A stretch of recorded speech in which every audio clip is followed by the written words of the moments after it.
I think it's a responsibility of a brand to respect their audience. And how do you respect your audience? By paying attention to the details, and that's where production value comes in. Yep. Good story, good production value. I think that's a recipe for really great content. What's going on, everybody? It's George here from NVISION, and we're here recording another Brews and Buzzwords with a real dear friend of mine, Mr. Andrew Sorlie from Stature Films and Stature Studios. Why don't you give us a little bit of background on yourself first? Sure. To introduce you to our world. Well, hello, everyone, and thanks, George, for having me on the Brews and Buzzwords. Brews and Buzzwords. Little background, this is approximately year 15 of our business. It was around Family Day of 2009 when I quit my full-time job and decided, hey, I'm going to jump in and start a business. And at that time, I had a little camcorder. I had made videos with Lego and G.I. Joes and stuff like that. Right on. But knew nothing. I was a marketing guy from the beginning. So slowly and surely built up our capabilities. Emily, my wife, joined full-time about a year after we started and went from there. So it's been 15 years. We have seen in our brief, what I'll call brief career, all kinds of changes. When I first started the business, people would call and ask if we could convert VHS tapes to DVD.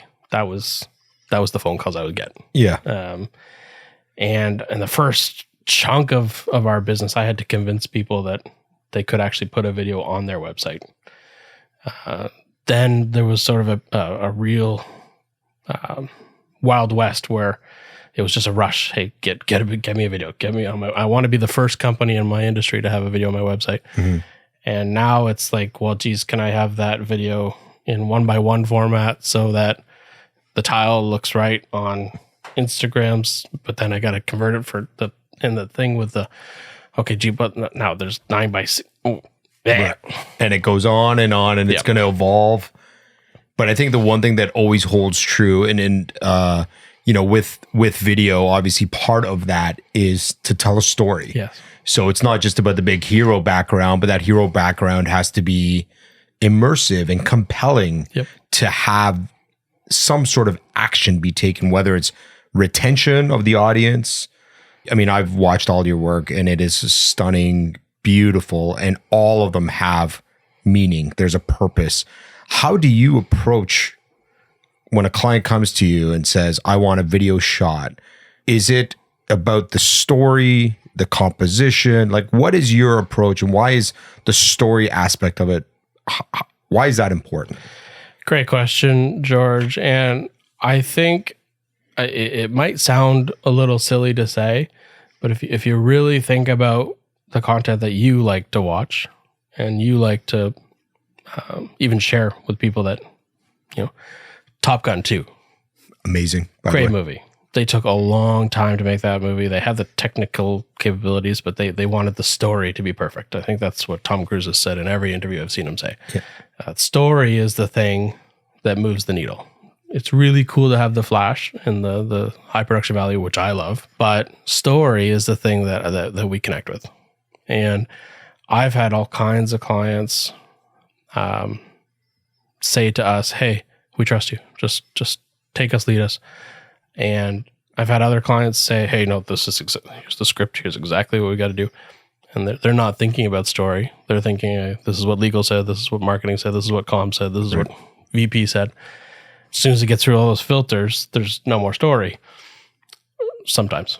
And so to bring people back, right? Like you want to go to the theater. You want to go and see the big blockbuster because it has a good story. Some people hate Marvel, but Marvel has good story. Mm-hmm. Well, they're doing something right. They're doing something right. Right. And so, yeah, whenever we're tasked with creating a video for a client, we want to get to know them. We want to understand how we can take the things that they know, communicate it to a general audience or a specific audience. But story is a huge lever in that process. Yeah, for sure. The one thing I've loved about you and conversations we've had is your thought process coming from an outsider not familiar with all of the varying stages, you've always been like, okay, what are we trying to ultimately achieve here, and how do we do that through good storytelling strategies, right?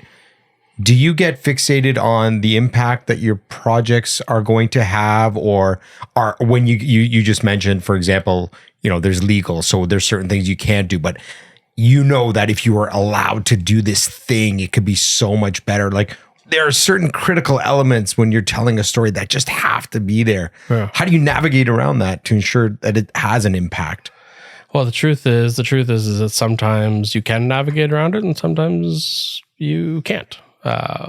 But I like to push. I like to push where I can to understand what someone's trying to do and then take them sort of on a little journey.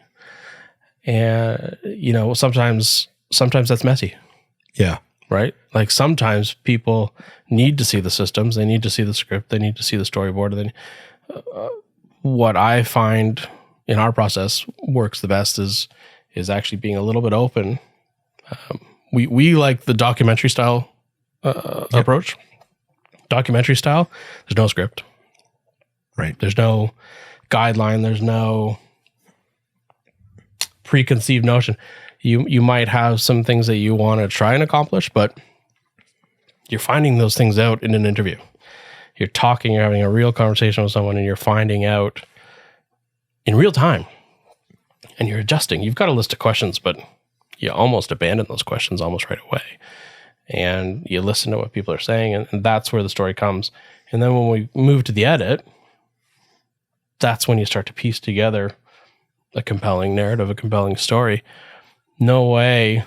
Almost no way that someone could have pre-scripted the majority of that work. It's because we're all human beings and we're interesting. And I think the one thing I love seeing is when you're watching something and you can relate to it because of its authenticity. Sure.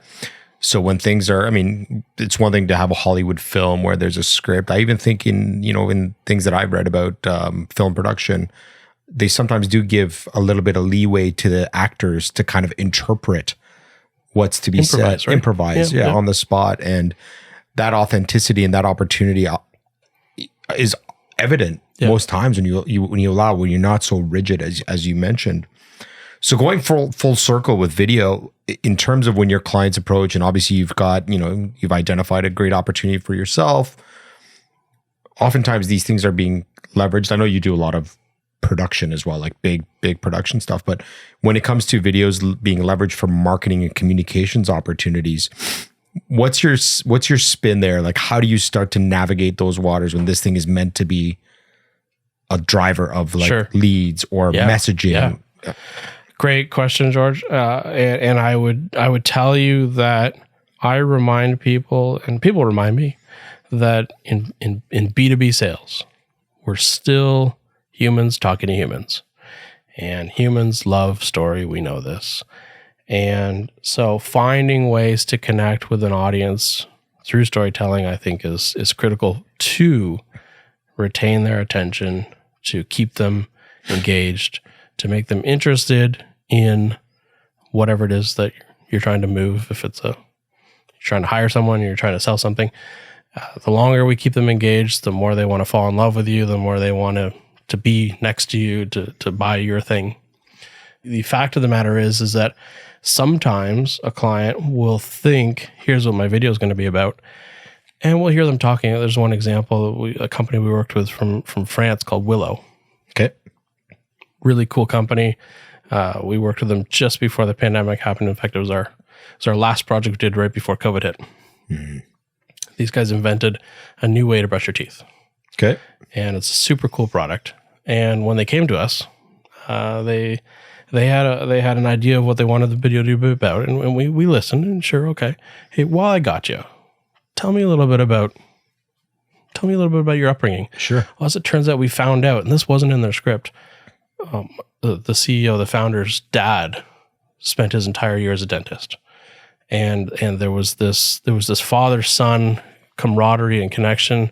Son spent all kinds of time in the dentist's office just watching dad work, and dad was also an inventor. He came up with ideas, and that transcended, and so we we ended up getting the exact things they asked for, but then, hey, we've got a few extra minutes. Can I ask you a few extra questions? Explore it a little bit. What do you think ended up making the final cut? That story. Of course, right? Like the stuff that was more familiar and a lot more connecting, and I think that moved the needle a lot farther than, hey, by the way, we are the scientifically approved first. Of course, yeah. Just the authenticity and that relation that you can have to that story, right? There's lots of research to say that authentic storytelling actually releases oxytocin in the brain, which allows you to connect more with the audio, with the story that's being told. Not Oxycontin, though. Oxytocin, not Oxycontin. Okay, just making sure. Going back full circle, though, I do need to figure out who this Willow company is, because as you know, I've got 4 kids. Yes. And requesting them to brush their teeth every morning is very challenging. So if there is an easier way, Willow, I will be looking you up. I'll make sure that you have their info there. They were featured in Time magazine for one of the inventions of the year. Nice. They've done extremely well. Fun. And I'm sure the way you were able to project that story into the world and tell that story has helped their cause, because it does certainly allow for a genuine connection with I think so. Whatever they're trying to achieve. Yeah. Even you telling me that, it's like, I'm interested, I'm curious now. It's not but if I said, hey, scientifically proven. It's like, I've seen those ads a million times and they're out to get you. Yeah. Right. Yeah. You got your backup. Yeah. Of course. There's no human to human connection. Right. Right. Story breaks down a lot of those walls. Yeah, absolutely. I agree 100%. So do you feel that storytelling only works like in the video medium? No, I don't think it only works in the video medium. I mean, if I said that, I think I'd be pretty arrogant. Books, novels, poems, speeches. There's elements of story in paintings and photography, and you can find story in a lot of different places. Yeah. Obviously, my slant, or whatever you want to call it, is in the video world, but I think you can be a storyteller. I mean, cave paintings and for sure, right? Yeah, leather-bound books. No, I love the good leather-bound book. So I want to tie this into a conversation you and I have had many times, because you're so passionate around video and video quality and the storytelling aspect of it through, let's call them higher end mediums, like professionally done through guys like you. When you see videos, and I'm prodding here a little bit because I think I know where you're going to go. Yeah. When you see videos that are being generated in the volume of millions of videos with an iPhone or Samsung or whatever, what's your take on that? Like, where do you go? Like, how do you tell a proper story with just that? And is it possible? Sure, is there 100% possible. Yeah. 100% possible. Okay, so I obviously have a bias. You wouldn't say that. I have a bias because for a few reasons. When I was just getting my business off the ground, I would make a video. I'd be proud of it, but I'd watch it. And we do this thing internally called deconstructing our own work. Okay. So it's really... I like that. It's beating ourselves up, not because we're going to change this one, but the next one we do, how are we going to make it better? We do that on every single video we do. We have done it for 15 years. An early mentor taught me to do that. Now, that can be a heavy thing to do because you're proud of your work, but you're like, okay, that was good, but we're not going to rest here. We need to improve this, and this. Now, for my entire career, I've had people that I've looked up to, still look up to this day, and they're making media campaigns for the Toronto Maple Leafs. I have people I look up to who are doing incredible work for nonprofits. It's just work that you just want to go watch, even though it's a commercial. And they're constantly pushing us forward. So we in 2015, we see our work and we're like, okay, if I could just do this, and this, then I can be where they are. 2 years later, they've improved. And you're like, okay, well, I made those improvements. Now I got more improvements to make, right? So, and you know this too, with NVISION. We're always trying to do a little bit better. Of course. And then this weird thing happened with COVID. All of a sudden, everyone's doing work from home. They're doing Teams or Zoom or whatever. The quality of everything drops. Right. I'm not talking storytelling here. I'm literally talking about webcams, blown out window behind you, whatever it is. people's expectation for quality, I feel, has dropped. You watch a national broadcast program, and even today in 2023, the doctor who's talking about updates in how the hospital is doing is staring at a laptop down here, and you see up his nose, and I'm thinking to myself, all right, that is what is now the norm. Right. It's not those beautiful pieces that I fell in love with. It's the standards have dropped. Standards have dropped. Right. And so that boils my blood. Sure. So I think to myself, well, geez, I just spent 15 years going this way, and now everyone else is going this way. Is my job to pick them up and put them back up here, or is my job to just accept, oh no, we're down here now? Right. That has nothing to do with storytelling. You could tell stories with any media, with any cell device. phone. You could tell stories with a black and white Polaroid. The thing that I believe in is if you're in a place where you can push for excellence, I think you gotta push for it. Excellence looks a lot of different ways to a lot of different people. You can have the TikTok channel, you can have the Instagram Reels over here, and you can also have the front of the website hero video over here. You can also have another piece that's used exclusively in private sales meetings to close big deals. Mm-hmm. And those different pieces can be completely different production value. And that's okay. I think you can have everything. I absolutely agree with you. I think there's a place for all of it. And the beauty of that is that you can get your quick message out on a platform like TikTok. Doesn't necessarily, I don't think anybody's going to sit there and work towards winning an Oscar on their TikTok platform. Sure. But then when it comes down to, as you said, a potential sales presentation, a little bit about your organization to give it that higher production value, if you have the means, I think it goes a long, long way. The thing I always say to our clients is that the presentation matters in the context it's being delivered in.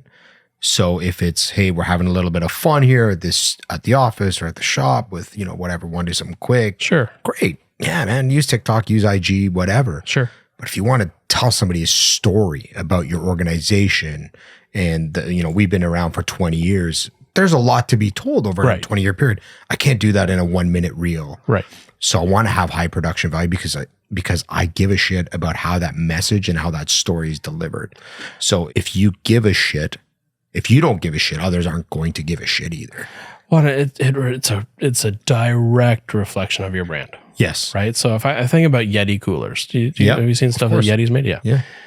If Yeti Coolers puts out a DIY shot with a cell phone reel, I'm gonna think to myself, "Oh, that's nice, but that's not the real thing."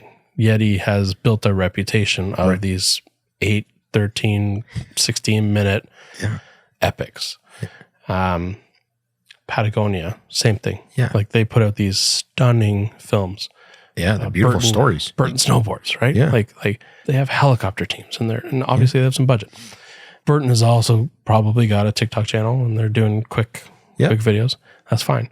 So I think we've already said there's room for everything, but I do really stress that you really have to think about how your brand is perceived and where you're showing up, right? So if you're showing up on a national TV spot and everybody else is high production value and you show up, you might stand out for the wrong reasons, and I don't want that for people. I want everyone to succeed. Of course. Yeah. I think that's what we're all trying to achieve here. And, finding the right solution for the right medium or the whatever the context of what we're trying to achieve, there's a play for everything. Sure. What I actually try and spend a lot of my time on, George, is trying to get people to open their minds to storytelling. There's so many things that we know as individuals. There's so many things we know as experts. Did you start as a coder? Is that your... Yeah, well, yeah, my story is very long. Sure. I've said it a million times, but I was dabbling in code. Sure.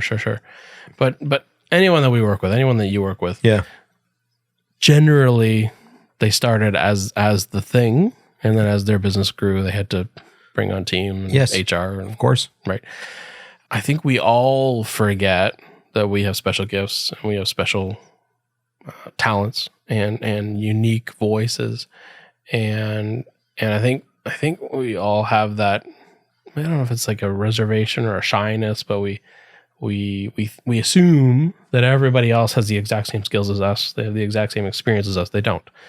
So that's a huge part of storytelling is getting you comfortable as the client with actually sharing a little bit about yourself, being a little bit vulnerable, and opening yourself up and saying, hey, I didn't have it all figured out on day one, but here's where we are today. I think a lot of people relate to struggle. I think a lot of people relate to ups and downs. Some people just want to have the varnished, hey, everything's been great. But I think the audience relates to, hey, like we were almost failing, we failed a whole bunch of times. I think honesty and authenticity go a long, long way. Right. Like to your point, if I go back to 3 or 4 years ago of doing my first video, a lot of apprehension, Sure, a lot of doubt, sure, second guessing the words that were coming out of my mouth and not knowing what to say. And, it's trial and error. Yep. And if you're willing to learn and adapt and you embrace it, you embrace the failures as much as you embrace the successes. Sure. Man, it's a wonderful world at that point. To your credit and to your team's credit, what I love about what NVISION has done, because I've seen a lot of companies kind of start these conversations up, you guys have invested in production value. Yes. So you are working on your storytelling. You're working on having great conversations, casual conversations, but helpful conversations. But you're respecting your audience, George. You've got great audio. Yes. You've got really nice light. You've got really nice Michael. Very nice, Michael. Yes. Michael's great. Yes. And I believe that, I'm just going to say it, George. I'm just going to say it. I think it's a responsibility of a brand to respect their audience. And how do you respect your audience? By paying attention to the details, and that's where production value comes in. Yep. By paying attention to doing things with excellence. Good story, good production value. I think that's a recipe for really great content. I agree with you wholeheartedly, and that's why we've kind of set up the way we have, for sure. And we keep working away at it. I mean, the beautiful part of, as you know, this industry is like, it is ever evolving. Sure. And it's amazing. I mean, if you're truly a geek at heart, like I am, I mean, the things that we get into dialogue here about like the lens and what the differences are between the lenses and the different microphones. I don't think the general public appreciates that as much as you and I would, where we're like, in this room right now, we have 4 microphones. We have 3 cameras pointing at us.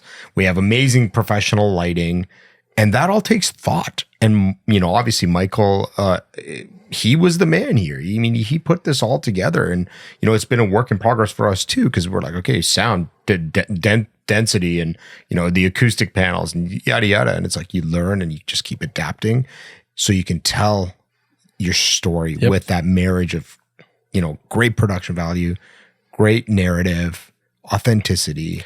We're all doing the best. I think we're all doing the best we can. I hope we are. And look, there's always going to be things in your way from doing it exactly the way you want. But I think just a renewed focus on storytelling, being real with people, as real as as you're comfortable with, of course, connecting with people on a human basis. Yeah. And yeah, story is a great way. It's a great way to connect with your audience. It's a great way to accomplish the thing that you're trying to do. We say at our company that we want to help you do more of what you want to do. Yeah, it's awesome. Right? I love that. And that's Stature. Amazing. If you want to learn more about storytelling, check us out at nvision.co. Check Andrew out at Stature. And never be fearful of telling your story. Keep it authentic. Keep it genuine, because people do care. People do care not only about your story, but the production, the medium that you're on. Andrew, thank you, man. It's always awesome to talk to you. I love talking to you because I always learn something new. Michael, always love having you behind the scenes as well. Michael's also doing a great job with all of his stuff, keeping us on time here. So bravo, Michael. Check us out, Brews and Buzzwords. Peace.